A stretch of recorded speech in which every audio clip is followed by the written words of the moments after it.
Let's pull it together. And has to draw on the dots. Yeah. Remember that? Yeah. Well, so we could, because we already have it. Yeah, and it still works.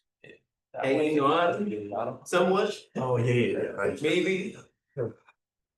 So I had some really good design meetings yesterday with teams. I'm very excited to see what we're all going to throw together for this sprint. Across the board, people had some really good ideas about where to apply some design patterns and what that would look like, and also some very different ideas about what to put and where. So we're starting to really differentiate how our programs are written and what they do, which is wonderful to see. If we were all designing exactly the same thing, I would be a little concerned and a little sad. So seeing the individuality start to show up both in the design and in the GUI is really cool to see. They all kind of look the same right now. They definitely did at the CLI level. Yeah. And with the GUI, they were starting to look quite different, but now I can see it in the design as well. Before it was all right, how do we split this idea into MVC? So they all kind of had the same design in the big picture, but once we get design patterns in, identifying where and how to structure that, where the scalability is going to be built in, I can start to see it at the design level. And that's what really starts to get cool. Users like to look at GUIs. GUIs are great, but the code version of that, the code designer version of that is actually in the code, looking at the code and seeing what a user sees when they look at a GUI and seeing the design that went into the code. So I think that's the cool. I'm getting a study guide to you today because we have a quiz a week from today. That will cover material through this slide deck and the next one. So the plan is to cover as much of that as I can reasonably get through today, but it will probably bleed into Monday as well. And I think that's just about everything that we need. We have a client meeting for Sprint 3 in 6 days. So spend some time on those design patterns. I don't think, hopefully, it's not going to be quite as bad as Sprint 2. At least historically, that's what people have told me. Is that learning how to use a GUI and getting all of that up and running is a lot harder than implementing a few design patterns. That said, historically, people have all had 212 before this. So I'll be very curious to hear what people have to say about what it was like to go through that design pattern implementation process, where half the class has not taken that class. That will give me a little bit more data about what that class was doing at this point in the curriculum. It's still the wrong place, in my opinion, but. So offering it right when it was supposed to be my turn. Yeah, what's scary is, yeah, it's probably not the time and place for it in this class, but it looks like both machine learning and deep learning are going to be likely canceled for the remainder of this year, which sucks. But I should probably also state that it may be possible I may be able to throw together some kind of directed study around that, because I also have some background in that as well. So if you were thinking about taking those courses and they do get canceled, come have a conversation with me. We might be able to get you started in thinking about studying some of that material. Why would they be canceled? Aren't those like some of the most? They are, but yeah, the professor teaching them has significant health problems and may not be able to teach for the rest of the year or ever. Oh, you do it. You're not doing anything, right? Right? That and game dev and compilers and software engineering and designing the masters for AI for cyber and ML for cyber. You do cyber too? I'm starting to work through it. Yeah, doing some of the master's courses in that, and I'm teaching AI for cyber, which is probably going to be AI fundamentals moving forward, and then other machine learning courses in there like secure AI, machine learning algorithms and model selection, adversarial learning, game theory. I can teach all of that. It's all really fun. And then reinforcement learning as well, which I bake into game dev. So if you take game dev, you'll actually be getting some machine learning in game dev part 2. Is there a question in the back? Just please don't kill yourself over this. Like, I think it can speak for most of us. We appreciate the fact that you're willing to like do everything you can for us, but at the same time, like there's a critical mass. There is. we'll be able to move forward in some capacity. There's always what's the best thing for the department and trying to move forward with making sure that everyone gets what they need at some point. But do note that if a course is being offered at some point, we don't know when it's going to be offered again. So don't assume that there's, even if it has historically been offered every year, that it will continue to be offered every year. It's kind of in a smaller program like this, it's a little fickle. When one thing happens, one professor is out for a bit with a health concern, or a professor goes on sabbatical, or a professor up and retires or leaves over the course of a summer. If something is available, I would say take it and suffer the consequences of that later rather than put it off. That plus factor. Something like that, yeah. So the first thing that probably gets cut if I have to cover some of that other stuff is my game dev, because it's the course that could reasonably be cut and not prevent people from graduating. As much as I love teaching that and want to continue doing that, it's on the books for this year. It is happening. Next year, you're being told it's on the books. When next year comes around, I have no idea if it'll be offered or not. Same goes for classes like any AI and machine learning class, any elective, really. If it's not a required course, then we won't manipulate it into being taught as things change.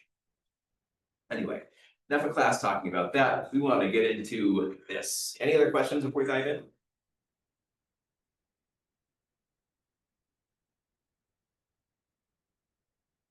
All right, we were summarizing some research studies with regards to TDD, and I thought of one other thing that I wanted to mention with regards to test-driven development, which is, I mentioned this to one group yesterday, that's what I thought of it, but I thought it would be good to share with everyone.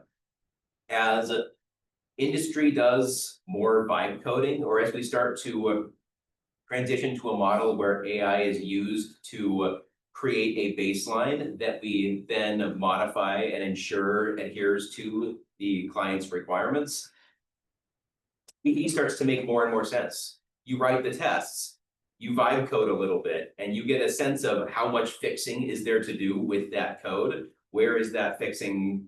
Where should my attention be focused? Where the tests fail? If you spend the time to design a very robust testing harness, then you will find fewer and fewer issues with your AI's code, or you will find the issues with the AI's code faster and better, and you will not be publishing quite as many bugs because of a test harness. And if you feed a test harness to an AI as part of a prompt that says, design the code that does this, here are the tests, then it may be able to fix quite a few of those itself as it auto runs those tests and comes up with. So I think that as we start doing that, that TDD starts making even more sense than it has historically when we can automate significant amounts of the tedious part of development. Not that I think the entire process should be automated or vibe coded without people knowing what they're doing. You obviously should be able to analyze and correct whatever an AI spits out. But if it can save you some time to use that as a baseline, here is the base code. It has quite a few problems. Now fix the problems. If you have a robust test harness, that will minimize the time that it takes to do that. Familiar with the term vibe coding? Okay, yeah, so it's coding via talking to an AI instead of coding it yourself. So you start with write a program that, etc. No, don't do it this way, do it that way. I see that there are some issues with this. Can you make this run any faster? So just back and forth with an AI until the AI generates the result. You can do that with a better understanding of English and theory than with actual programming principles themselves. So some parts of industry have been trying to test out how many outcomes can we reach with just vibe coding, or how much time can vibe coding save? And it still seems a little ridiculous to me coming from my own history, but it's caught on enough to the point where I at least need to address it in my classes. And if people are going to go into industry and play around with it, then we should think about what are the important parts of computer science that you surround that with in order to maximize the value of it. I still don't fully buy it, or really half buy it, but I can see it creating a skeleton. And It doesn't replace design. If you feed it a good specification and design, it will do better. I think one of the potential futures of computer science is coming up with not a programming language, but a specific vibe coding language where you specify within technical specifications and reasonable technical concepts what it is that you are looking for. And an AI can generate the actual technical result from a much more well-defined language that's not English and the ambiguity that is English. But I think that is a path forward for, So what Field. more towards prompt engineering than anything? yeah, but prompt engineering with a very specific language that is used to get the associated results that you want, as opposed to the ambiguity of having to use a full LLM on being the ambiguous English language. So something in between a programming language and English that makes that even higher level that an LLM could analyze and produce technical results from. Isn't that just Python? Yeah, kind of. A higher level even than Python, but something that, I don't know, I see that as a potential direction. I don't know if it's a good idea or not, but just trying to look out on the horizon, what kind of skills might be useful or relevant in 5 years. Everybody just switch to emoji code. Yeah, so I think test-driven development is going to be even more important if that turns out to be the reality in a few years. Those looking back a few years from the future, we'll see how I did. So we talked about it a lot on Tuesday, but let's talk about the actual benefits of test-driven design. If we have a solid test harness, as we develop the code, we know instantly if the code that we are writing works, as well as if it interferes with any existing code. So it does a lot of the integration that integration tests are testing for. From that, we can see that by implementing this, I have broken some component, some test on some other component that was written from that test harness when that was created. So with a more robust test harness for your application as a whole, you start to see those dependencies earlier and have a much better idea of how to fix them. And it just encourages better development practices in the first place. If you're thinking about the design in a lot more detail before you're writing the code, then you're doing better decomposition, program decomposition. You're thinking about what are the classes, what are the methods, what are the preconditions and postconditions for each of these methods. What methods is this method calling? What information do I need? What other classes are the dependencies for this class? All of that will create, if that's all floating around in your head as you're writing the code, you're less likely to make mistakes from oversights that you weren't thinking about because you thought about it in the design of the tests before you wrote the code. It also helps you to understand the context of the code that you're actually implementing. Why is this code being written in this way? The tests that are there tell you a bit about that. So even if you weren't present at the design meeting for that and you have a task to implement something, the tests are somewhere that you can go to understand why it is that you're writing what you're writing. If you focus on only writing the code that's necessary to pass the tests, it, on one hand, feels a little bit like 210 and 211. But on the other hand, it feels like you know what you're doing at this stage and you're not being told that you designed those tests yourself. You weren't given those tests by an outside entity and said, and told to write code that passes these tests. You ensured that the test harness is thorough. So when you go implement it, there's nothing that's outside of the scope of that test harness. If there is, then it points to a flaw in your test design.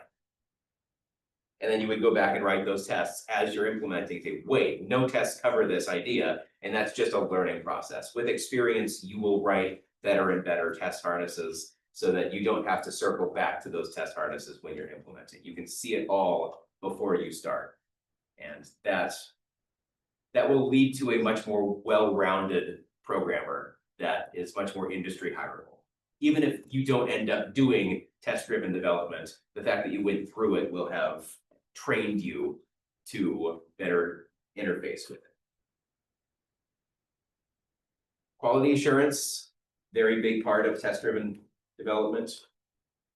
If you have a certain number of tests written, I've already mentioned this, but it ensures a particular level of quality that is based on the number of tests and the thoroughness of those tests. And allows for continuous regression testing. Remember that regression testing is just ensuring that when you create new code that it adheres to and doesn't break the existing project or the code that already existed before you did this. And if you have test harnesses for each of those components, then as you commit new code, in addition to passing the new tests that you just wrote, you can run all of the tests for the existing project and ensure that all of those pass as well. So that is regression testing. Whenever you make a commit, all of the tests that have ever been written for the entire application will still pass. So you don't need to go back and ensure that you haven't broken any functionality. It should all be functional, assuming that you wrote the test harnesses for all of those components. Of course, we saw that unit testing by itself only finds 25 to 35% of bugs.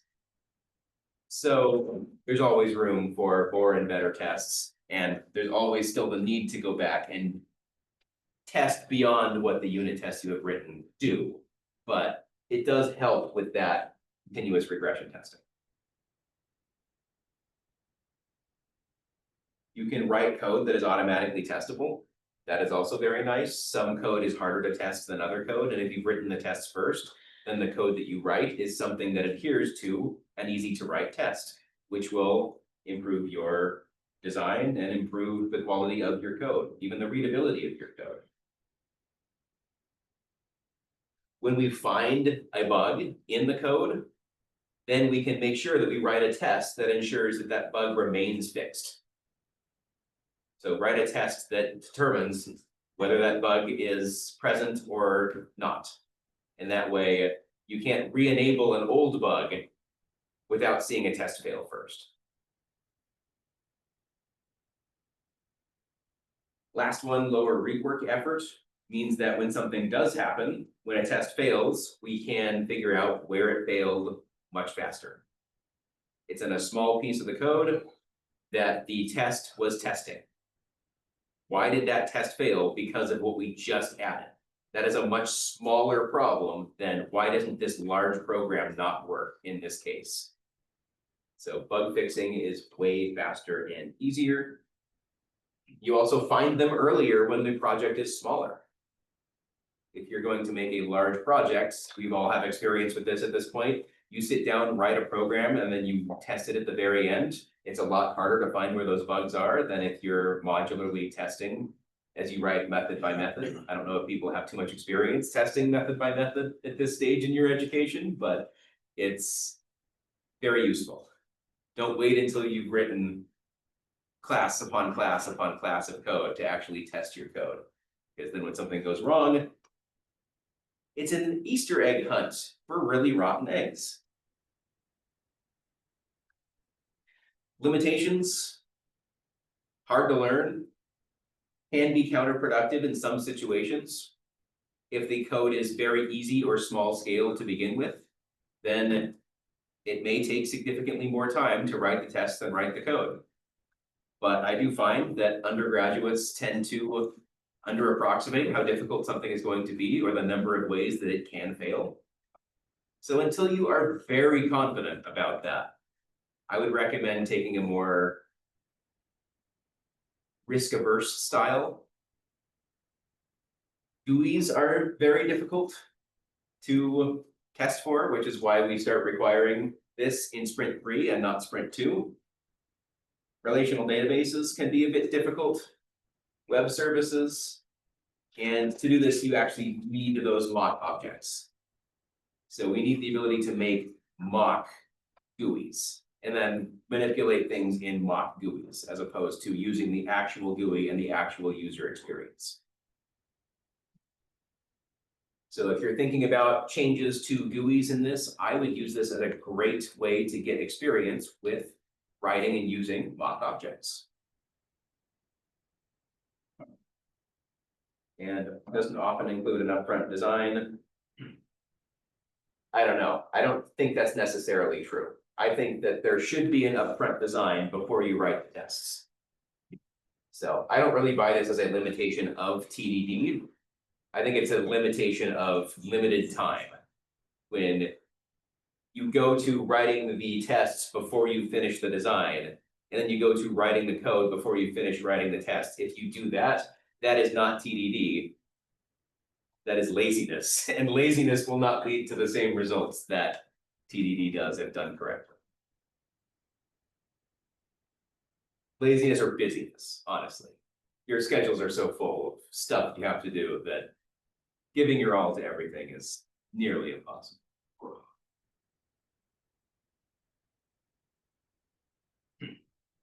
Writing test cases for hard to test code, yes, requires more experience. Blurs the phases of software development as we've discussed in the waterfall model. Or repeated waterfall, and that's okay. If you're going to get the benefits of TDD, then blurring those lines is absolutely acceptable and should be considered on a case-by-case basis. How much time would be saved with TDD? Should we implement it for this or not? There are arguments either way.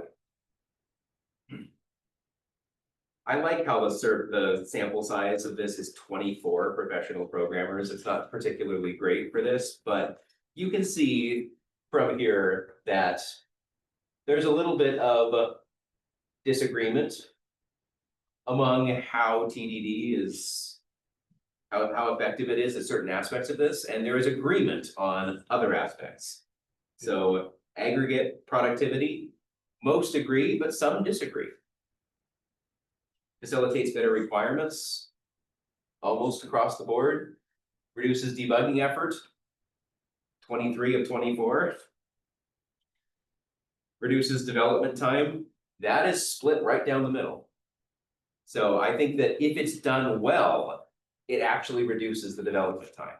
But if it is not done nearly perfectly, then you're going to spend a lot of time writing tests and still have a lot of debugging to do because the tests weren't thorough. And that isn't necessarily going to save you the time.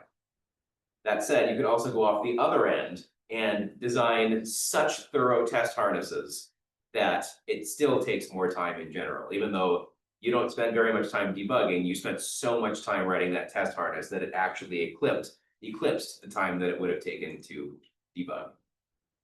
So there's a middle ground where it saves some time, and on either extreme, I find that it does not. Effectiveness in the aggregate, 80% say it is effective. 92% higher code quality, 79% simpler design, 71% noticeably effective. That's again a little bit more contentious. Difficulties in adoption in the aggregate. Some say that it's difficult to adopt, and some say that it's not. Programmers are talking. Yeah.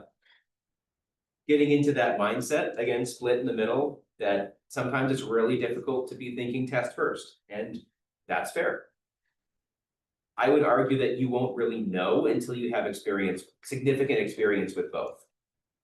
But I'm not someone who would say what your experience is wrong. Just make sure that you have enough experience to be able to make an informed decision, especially being able to decide on a case-by-case basis.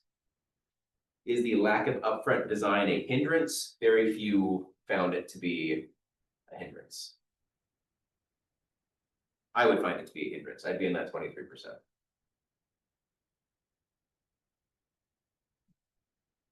All right, we can also talk, we've talked quite a bit, so we'll probably go fairly quickly through behavior-driven design. So questions about the behavior of the app before and during development rather than after the fact. So we talked about validation and verification earlier on. We've talked about user stories as a way of talking about the behavior of the app when communicating with the client.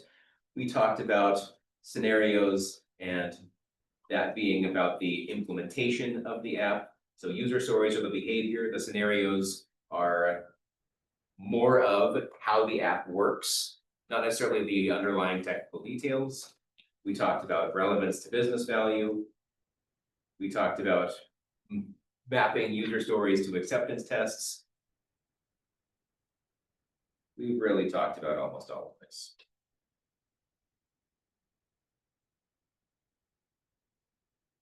Acceptance criteria for an example user story.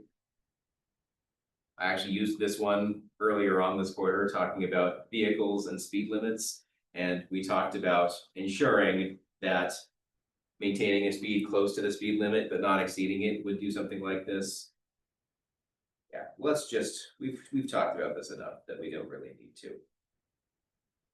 But you can see now that these, I guess, the scenarios do actually map to acceptance tests. You could write your test harness from this for test-driven development based on the associated scenario that was determined from this user story.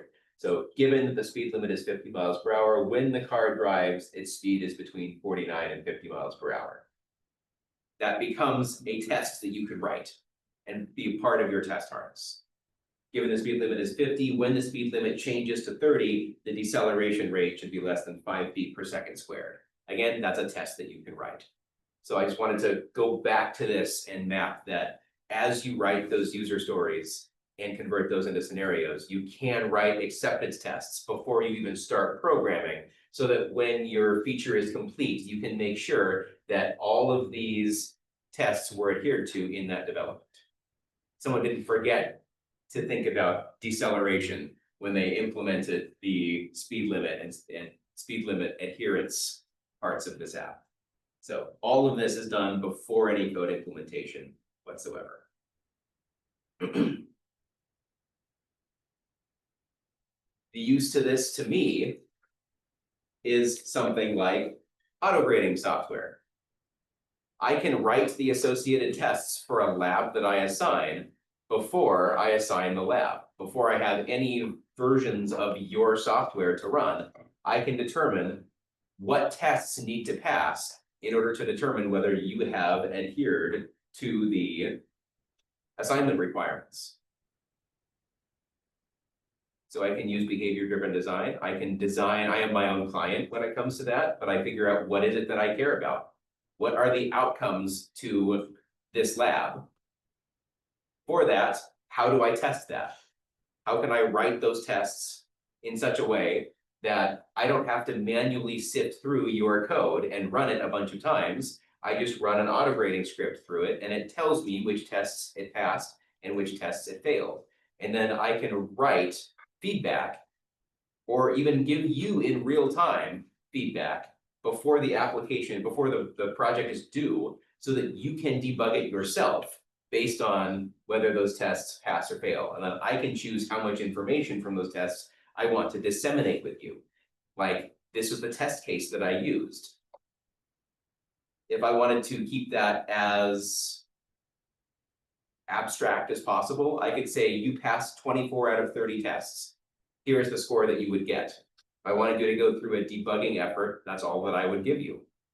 Why is your program wrong? Critically analyze it, go figure it out. On the other hand, I could give you a lot more detail, like here was the test that failed. Here was what I fed it. Here is what your program gave me as a result. Go fix it. So it's useful all over the place. All right, let's dive into the next one. Last thing that's going to be on quiz 3, which is code coverage. Not very much in here. Hope maybe we can actually get through this today, but we will see. Yes. 20. Yeah, that's still the wrong course title. So this is the first class that I taught this in at my last institution. So I have used the same slide deck for a while. Is there 420? There is a 420 here as compilers, Oh, okay. because by the end of compilers, you really need some 420. So we. So yeah, software engineering was 420 at that last institution, and the joke was there was a semester, this was a semester institution, that software engineering, the class 420, was taught on April 20th. and it met at 4:20. So it was 4:20 on 4:20 at 4:20. It was a good time. Code coverage. So code coverage is just the percentage of your code that is covered by tests that run and tests that run automatically. We'll talk about continuous integration next as a way of building these tests into your code. So one reason to use something like Maven or Gradle, a build tool for your code, is to be able to build the test harness into the compilation process. So that as you compile your code, it runs all of the tests and will not compile the code if the tests don't pass. You can build this into the commit process on GitHub. And now you cannot commit code as long as a single test that you have ever written fails. And that ensures that the code that is on GitHub is always adhering to the entirety of the test suite that you have written. And that is a significant quality of life for knowing and ensuring a particular level of correctness to that code. Will it be perfect? Absolutely not. There will be bugs. And there'll be bugs outside of the scopes of the test that you have written, but the more tests that you write for it, the fewer possible bugs there can be. And just gives you more and more confidence in the baseline performance of your code. But code coverage is a way of measuring that. It's a way of saying, what is your test coverage? It doesn't say that we have written every possible test for a line of code, but have you considered what is it like to write a test for a particular line of code? That doesn't mean as soon as it's green that there's no possible bug with it. It just means that there is a test written for it. But it is helpful to see what parts of your code don't have tests written for them. So we can measure code coverage in a number of ways. Yeah. Yeah, so if we're writing tests before we're implementing code, then that means that we're going to have tests written for features that we haven't implemented yet, so that Correct. we wouldn't be able to commit if we had those checks on. Right. The idea is you're going to write the test, then write the code, then commit it all. That's just backwards. So we can't write tests for things that we're not planning to commit in the current session. Right. Okay. So I would write all of those tests, but I would write them separately. And then as we implement the features, tie in the tests that we've written to that, see it pass, commit. Cool. Yeah, right. This is why some people say it doesn't save you time. That's fair. Can we ever write tests after the code? You can. It is an option. That's a software engineer. It's like you like me telling you how to walk. You figured out how to walk on your own. Some people have different gait styles than others, and you make it work with whatever works for you. And telling you you're walking wrong when you're 20 plus years old, it's like excuse me, I've been doing this for 20 years. How dare you tell me I'm walking wrong?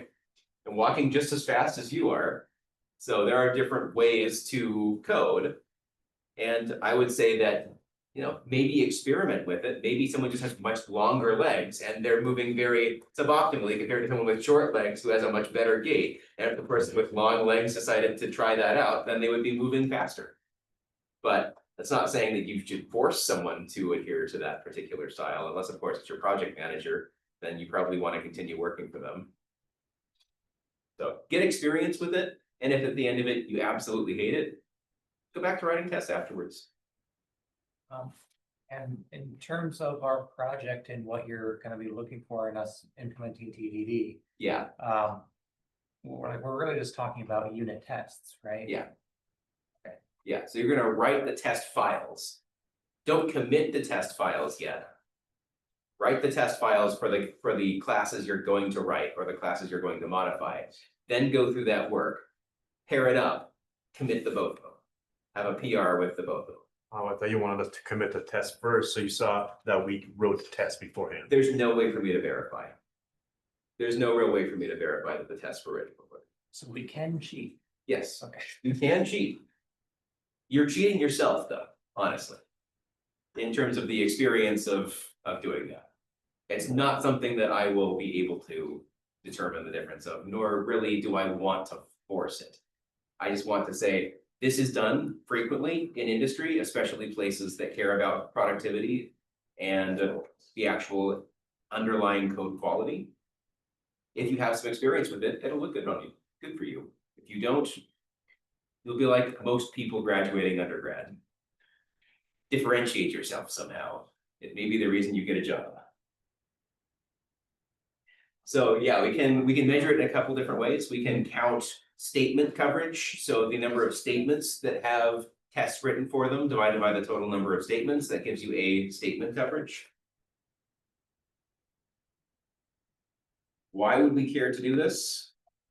It's easy to, at a glance, see what parts of our code don't have tests written for them, which may identify, all right, I have some time to write some tests. What should I write tests to cover? Probably something that doesn't have tests written for it. Or if it does have tests written for it, if there's only a single test, and there are 5 tests that should exist for it.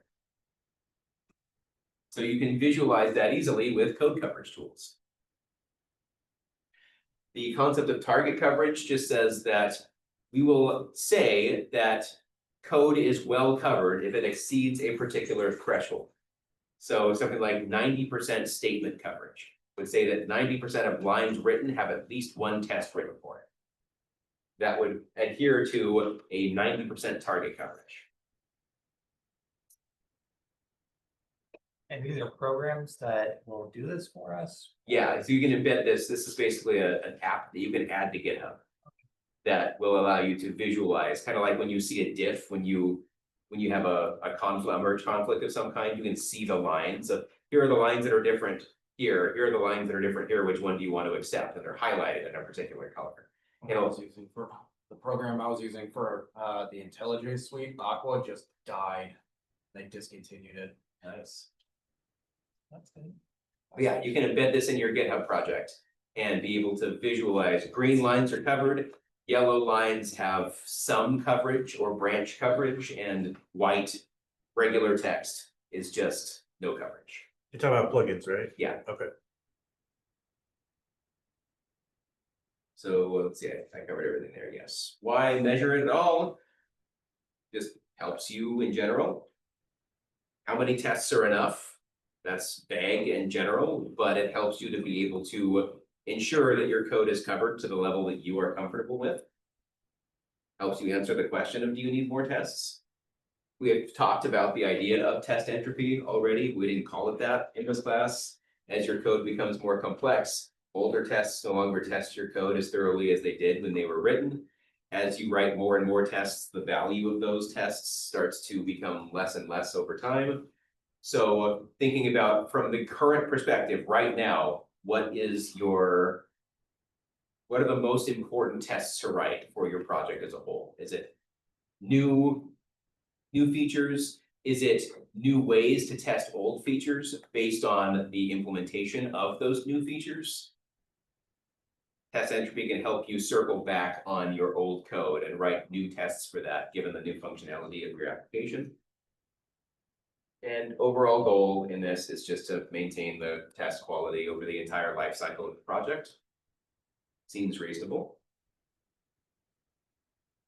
We find that as coverage increases, the additional tests that you would want to write become more difficult. All of the easy cases are covered already, so it's the harder and harder, more and more edge case, more and more error case tests that you start wanting to write for that, and those designs are harder. They require you to know those edge cases. When is your code not going to perform exactly as you would expect in a generic case? Maybe a 1 in 1,000 case. That might be a really important 1 in 1,000 case. And as coverage increases, when you write those tests, they'll cover less vital portions of your code.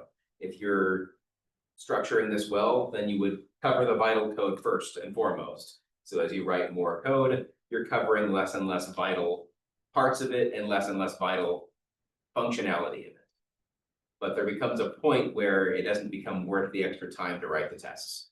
Because if it crashes, it's now a 1 in 10,000 why spend a significant part of a development day fixing something in a 1 in 10,000 chance. Of course, that depends on what that 1 in 10,000 is. If that causes someone to die, it's worth running the tests. If it causes someone a very minor inconvenience, like it's a small graphical glitch, maybe it's not worth prioritizing quite yet. So because of this, code coverage getting to 100%, as much as we like seeing things be 100%, it's often infeasible to get code coverage quite to that level because it becomes not worth writing those extra tests before you get to that point. But if you structure it well, getting to 90% should cover the 90% most important parts of your code. So what's left untested is just the 10% least relevant or important parts of your code to the basic functionality and the important functionality. Where if it does crash, then it's a major inconvenience. Code coverage itself is still not a replacement for everything else that we've talked about. Code review or programming practices, it's something that you do in addition to it to assure quality. As we see, if you have multiple dimensions, then if you do 90% of this dimension and 90% of this dimension and 90% of this dimension, the space that is unaccounted for becomes less and less. In one dimension, if I cover 90%, there's 10% that's not covered. Taking that and turning it into a plane now, where we have a square and there's a 10% of that square, if we cover 90% of that in another dimension, now there's only 1% unaccounted for. Now we've turned that into a cube where 99% of it is filled and there's just one little bar that goes across the cube. If we can solve 90% of that, then we have 99.9% of this quality. So if one of those dimensions is writing tests, one of those dimensions is code review, one of those dimensions is code readability and programming practices, then you can see how it has an exponential effect. Or there's exponential decay on where bugs are in your code or where something can leak through. So it's not a replacement for, it's meant as an augmentation of, thinking about it in terms of carving up dimensionality space I find to be useful. I don't know why, I just like thinking in lots of dimensions. I don't know what that says about me. That math is That's how the world works. Everything makes sense.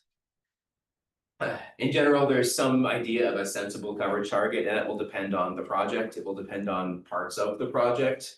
It will depend on who you're working for. But hitting that coverage tends to be something that is important in industry.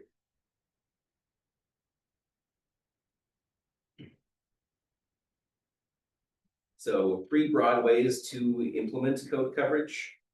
There's source code instrumentation, adding statements directly to the source code.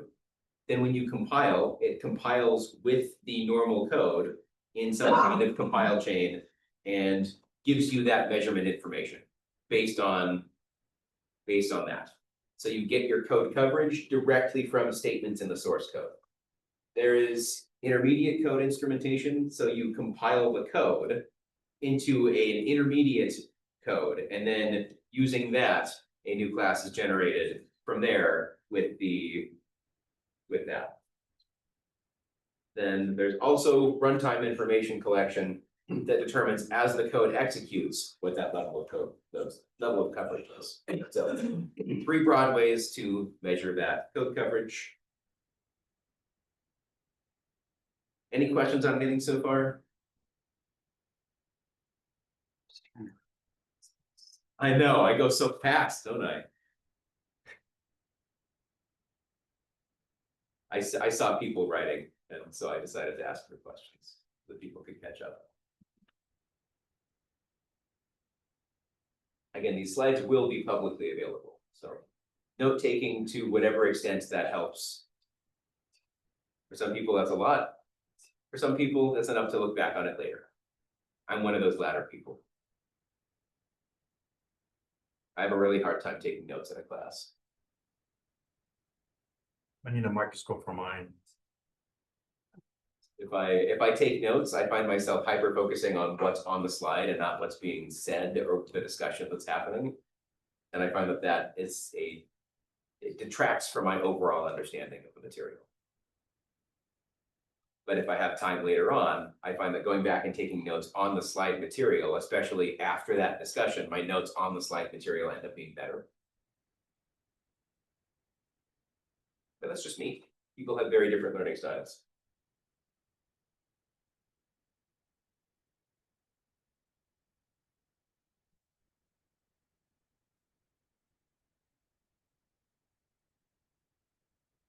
Like I write notes, but I never go back to them. Yeah, Like in my notebooks, I never go back to them. yeah. My first year or so of college, I took very detailed notes on everything, and I realized that at the end of that year, I had a ton of notes. And at the very end of the year, going back to them, wow, not only was none of this relevant or useful to my eventual success in these classes, but the notes by themselves don't really have enough context to be useful as notes. You can't look up, like, where do you find, if you want to find the specific information? You know what I mean? It's not like Yeah. an index. Yeah. I find this to be best as a discussion. Yeah, Sometimes, sometimes you'll write something down that the professor said. And it'll just be exactly what you need, very rarely. yeah, yeah.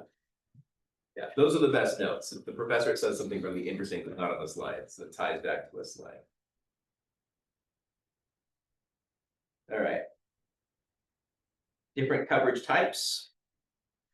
We can so far have described nothing but statement coverage, but there's also branch coverage or decision coverage. This is when we have something like an if else. We can look at how many branches are covered in that if and else. Are we looking at what happens if the if portion is true? What happens if the else portion is true? How many branches are covered? There's also method coverage that looks at, in a particular test execution, did we enter that method or not? And so we can see method coverage is usually a number of some kind that says for all of these tests, here's how many times each of these methods were entered. And so that can give you a sense of which of these methods have not been tested thoroughly because they were only entered a few times in a few tests. Yeah, In these like web coverage plugins and GitHub and whatnot. There are ways to say to it, like I don't want this particular snippet included in the cover. Like say it's a main and it's like kind of pointless to test it because it's just, you know, basically you don't need to test that thing, but you want to know if everything else is properly tested. I would say that it's probably still going to be run as part of a setup to a test.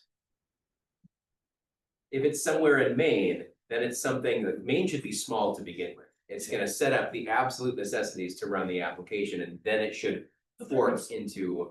There can still be branches like try catch. Would that make branch?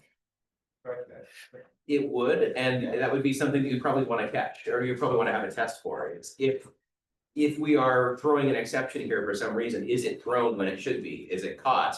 Are we handling that correctly? That should be a test.